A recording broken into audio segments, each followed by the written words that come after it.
যে প্যাকেট জাতীয় ফুড, যেগুলো আমরা চটজলদি খাবার বলে থাকি, কেক, পেস্ট্রি, এইসব জিনিসগুলো একদম আপনি নেবেন না। আর খাবারে বাটার, ঘি এই জিনিসগুলো অ্যাভয়েড করবেন, খাসির মাংস অ্যাভয়েড করবেন, ঠিক আছে? আর কিছু জানা আছে? মাছ খাবেন ভালো করে। ধন্যবাদ। তো মাছ খান না? মাছ খাবেন, মাছ খাওয়া ভীষণ ভালো। আসছি নেক্সট প্রশ্ন।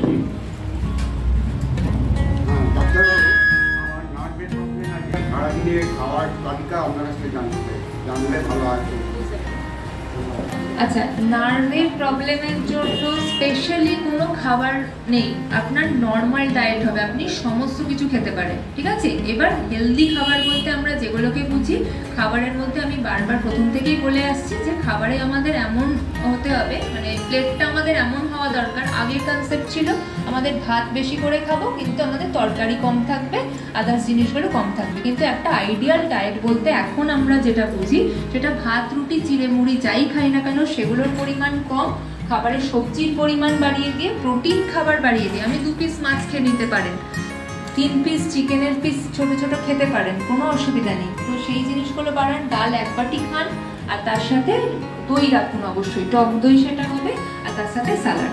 এইটা হচ্ছে আমাদের আইডিয়াল একটা প্লেট। একদম একদম সেটা খেতে পারেন। আপনি সকালে আপনি জেনারেলি কি খান?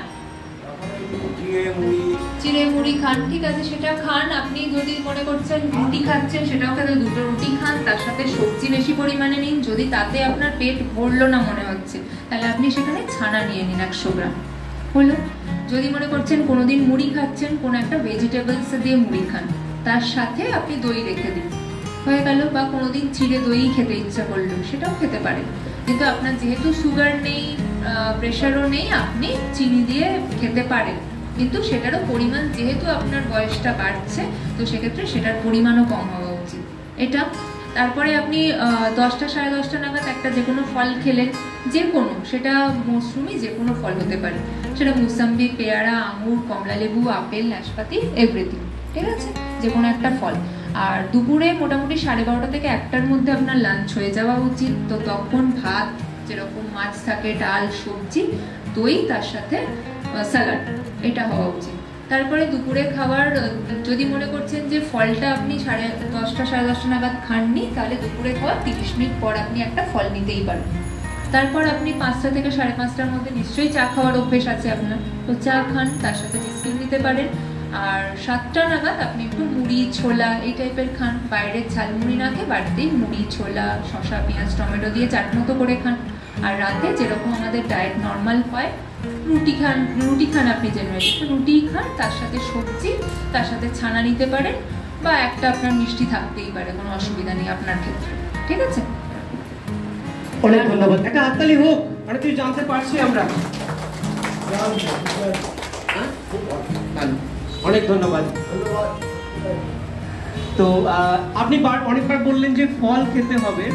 আমি একজন সুগারের পেশেন্ট, ব্লাড প্রেশারের পেশেন্ট এবং কোলেস্টেরলের পেশেন্ট, কোন ফল খেতে পারবো, কোন ফল খেতে পারবো না? ডায়াবেটিস বললেন, আর 3টেই আছে আমার, কোলেস্টেরলও আছে, প্রেশারও আছে, সুগারও আছে। আচ্ছা, কোলেস্টেরল, প্রেশার, সুগার, এই 3টেই, মানে ডায়াবেটিস হয়েছে মানে তার এই 3টে মোটামুটি থাকে। তো ডায়াবেটিসের ক্ষেত্রে স্পেশাল যে ফ্রুটগুলো খাবো না, সেটা হচ্ছে কলা, সবেদা, আঙুর, যেগুলো খুব মিষ্টি ফল, আতা, তারপর আম, কাঁঠাল, লিচু, এই জিনিসগুলো আমি খাবো না। তাহলে কোন জিনিসগুলো বললাম? কলা একদমই বাদ দিতে হবে, কলা খাবোই না, রেস্ট্রিক্টেড একদম।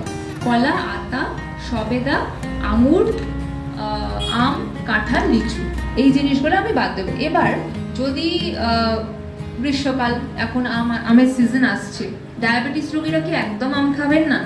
এটা খুব নাইনসাফি হয়ে যাবে, তাই না? তো সেক্ষেত্রে যদি আম খেতে ইচ্ছা করছে, ধরুন আমকে আমরা 3টে পিস করতে পারি, তো যদি একটা পিস একদিকে সাইডে আপনার মনে হচ্ছে যে আমি একদিন খাবোই, আমাকে কেউ আটকাতে পারবে না, কোনো অসুবিধা নেই, আপনি সেটা খান।